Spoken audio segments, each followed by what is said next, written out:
Shimmer me timbers! Ahoy me hearties! Welcome to another adventure on the high sea called the Big Bang. On the show today, we'll be making music with pigs. That's music. We'll be showing you how to make a ship that sails through the air. And we'll be finding out what this guy ate for his dinner in the strange but true story of X-rays. But first, a trick. Violet, can you spin this thing for me? Clockwise. The other way? Yep. No problem. Watch this. Oh, well done. You've done that, yes. Good spin for you. Oh, hang on a minute. No, you haven't. It stopped. Violet, now it's going the other way. Hey, how does that work? Well, it's called a celt or a rattleback, and I'll explain. You can actually make one from a ruler with a piece of plasticine and a dessert spoon, a plastic dessert spoon underneath. And they will only spin in one direction. You spin it in the other direction, and the rotational motion, the spin, is turned into a rocking motion, which stops the thing and then starts it spinning back around the other way. And the reason it does this is that this thing is carved in a similar sort of shape to the position of this spoon on the underside of this ruler. See how that spoon is sort of twisted round that way? That's the thing that makes both of these rattlebacks. Very clever. But I've now got a turning trick for you. Okay. Okay, a ping pong ball with an eye on it.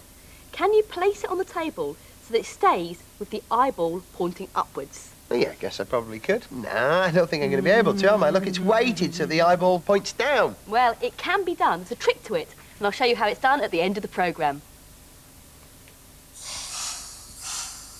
Ha-ha, me hearties! Welcome aboard the good ship of Captain Nobeard. Prepare to set sail across sea and sky.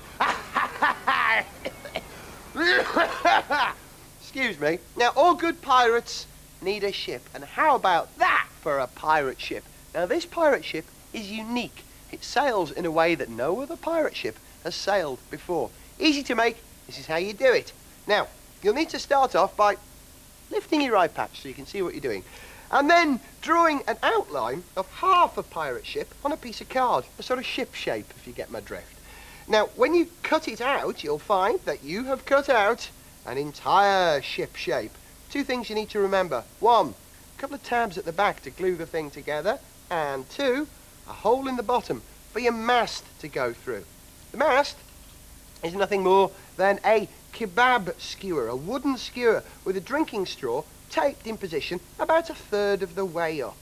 Then stick your mast through your completed boat and tape it in position. Goes through the hole there. Then, with a cork, bung that on the end. Now, this is going to be a counterbalance. Why you need a counterbalance on a ship, I'll explain presently. Next thing you need to do is to add the mainsail. The sail. Now, the mainsail is a piece of card with a tiny hole cut in the top and in the bottom. Now you push those two holes together so they line up and pop that over your mast, your wooden skewer, and oh, your ship is almost ready to sail. There's two more things you need to do, and they are add some plasticine to your cork so you've got a real counterbalance, and decorate your ship so it looks like a proper pirate ship with a stripe on the sail and, of course, a Jolly Roger. That's a fine-looking vessel, but it won't float. Oh, it doesn't have to float. This one sails on the 8th sea. Shouldn't that be 7 seas? No, the 8th sea. It flies.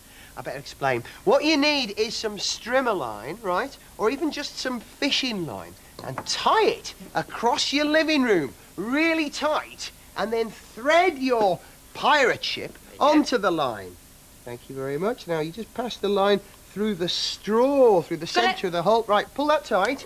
Now, can you tie that off nice and tight for me? Yes. And you can see that this is what the counterbalance was all about. That weight below keeps the pirate ship balanced like that. And Violet, I've plundered the high seas to find a suitable vessel for you. Look, there's a Viking ship, so go over there, and if you're going to sail a Viking ship, I think you ought to look like a Viking. Oh, wonderful. Now, you'll need some wind, and here's your wind generator. You look great. It's just a piece of card, really, and what you do is you just fan it behind your ship. Right, I'll race you to the other side of the room. OK, I, Viking Violet, challenge you, Captain Nobeard, to a race. Ha ha ha ha! All right, then. The winner gets pieces of 8 and the loser has to walk the plank. And go! Aha! Come on, me hearties, and the wind's looking good. I'm away with the wind now. It's all in a gentle movement. I'm going to get there before you. Come on, I'm stuck it up. Come on! Sail! Sail! Aha! I'm the winner. Where's me pieces of 8? And I've got to walk the plank.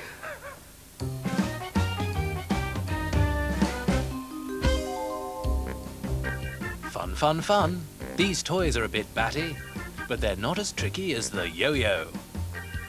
Do you know the right way to flick your yo-yo? Keep your palm facing upwards and flick your wrist. When you reach the bottom, flick that wrist again, and back it comes. Clever? Absolutely. It's using its spinning energy to climb back up the string. Practice makes perfect, Cynthia. What about flying fun? William Frisbee was a baker. He got his customers in a spin with his pie tins. Hey, maybe this'll catch on. Can you put a name to this toy?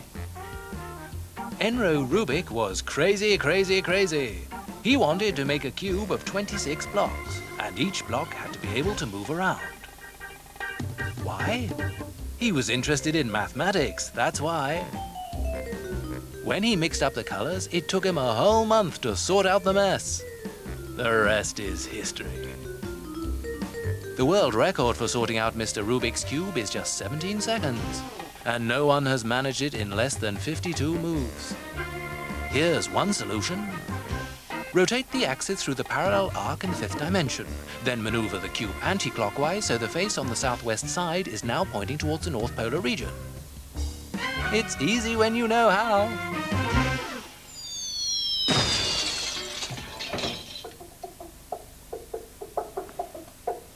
Here, chick, chick, chick. Here, chick, chick, chick, chick. Violet? There ain't nobody here but us chickens. There ain't nobody here at all.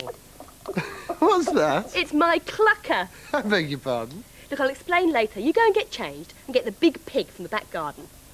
The big pig? Cluckers are really easy to make. You just tie a bit of fishing line to the bottom of a yoghurt pot. And there's your clucker. Actually, there are loads of other really great musical instruments you can make yourself. This one is a berenbow. It's normally made from a seed pod and an archery bow, but this one's made from a yoghurt pot, some garden cane and some fishing line. You just put it against your body and hold it there, and then hit the fishing line with the garden cane, and you get different sounds as the yoghurt pot moves away and towards your body. But my favourite is this. It looks like a pig, but it's called a queeker. Here's the sound it makes. An oik. I'll show you how to make one. You need a crisp tube and cut the end off there and take the lid off, and then take a balloon and cut the end off the balloon and a straw, glue the straw to the top of the balloon, and then turn the balloon inside out when it's glued there like that, and tie fishing line round the other side to really secure it. When you've got that, just open out the balloon and pull it across the top of the crisp tube, and you've got your basic queeker. The rest is just decoration with pink card. Make the sound by really damping your fingers, get them really wet, and then they'll slip and stick on the tube. The pitch depends on the size of the balloon and the tube. The bigger the tube and the looser the balloon, the deeper the sound. Oink. Violet, what? Darren, you're not changed. It's time for the concert. Come on.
story of a man who took photographs. Smile!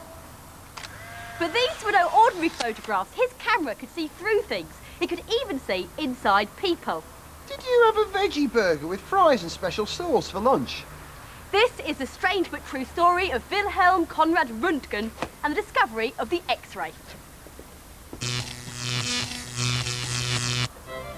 Röntgen lived in Germany over 100 years ago, and he was fascinated by electricity.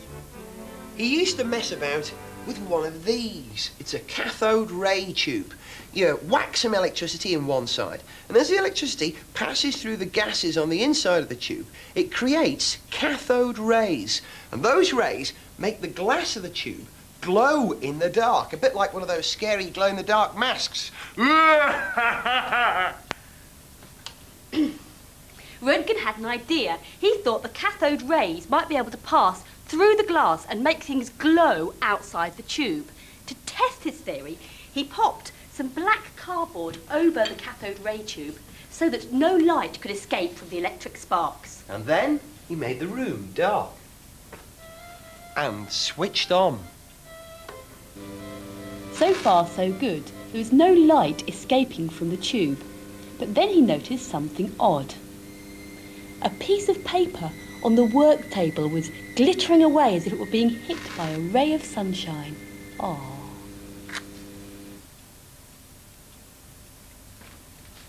On the piece of paper was the letter A, written in a fluorescent liquid which glowed in the dark when hit by the rays. What Röntgen wanted to know was, what was the rays which were causing the letter to glow? It couldn't be cathode rays because the cathode ray tube was far too far away from the piece of paper. It had to be some other kind of ray, a ray that could pass through the glass and the black paper and then travel invisibly through the air. Röntgen had discovered X-rays. And he called them X-rays because he didn't know what else to call them. For the first time, doctors could look inside a living body without cutting it open, which hurts a bit. A reporter wrote, "By putting my hand between the source of the rays and a piece of luminescent cardboard, I saw the bones of my living hand." Within a year, hospitals all over the world were using X-ray machines to find out what was wrong with their patients. and it was all down to Röntgen and his faithful assistant, Mr. Charles Newton-Angle. Now that's strange. But true. Come on, Violet, show us your wobbly table tennis ball. OK, get ready to wobble. You were right earlier when you said I'd weighted it, because I turned it upside down, put a few pinpricks in the top here, and then half filled it with water, popped it in the freezer, and now I've got ice halfway round. So it's weighted so it will never look up. The eyeball will always look down. So how do you get it to stand upright? Well, you simply, watch this, spin it. Oh, yeah, look, it's looking up. What's happening there, then? Well, a spinning ping pong ball will always want to spin as fast as it can. And this means keeping the weight dead central. But with the wobbly ping pong ball, the weight gets flung out to the sides. And the only way it can get the weight central is to turn the other way up. Curses! Foiled again by me old adversary. Gareth, what are pieces of 8 anyway? Well, I think it's a binary definition of pieces of 16 subdivided into two.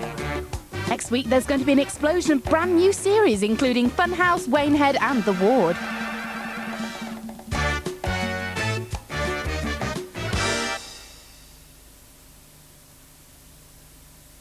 There's lots more tricks and makes in the Big Bang book. Out now. The goggles are back next, Golden Goggle and family. with a chance to win a fantastic spooky holiday. Don't go away. Young Edward packs his favourite presenters, cartoons, music stars and hits the road. MASHED, starting the 2nd of May on CITV. Life's full of surprises.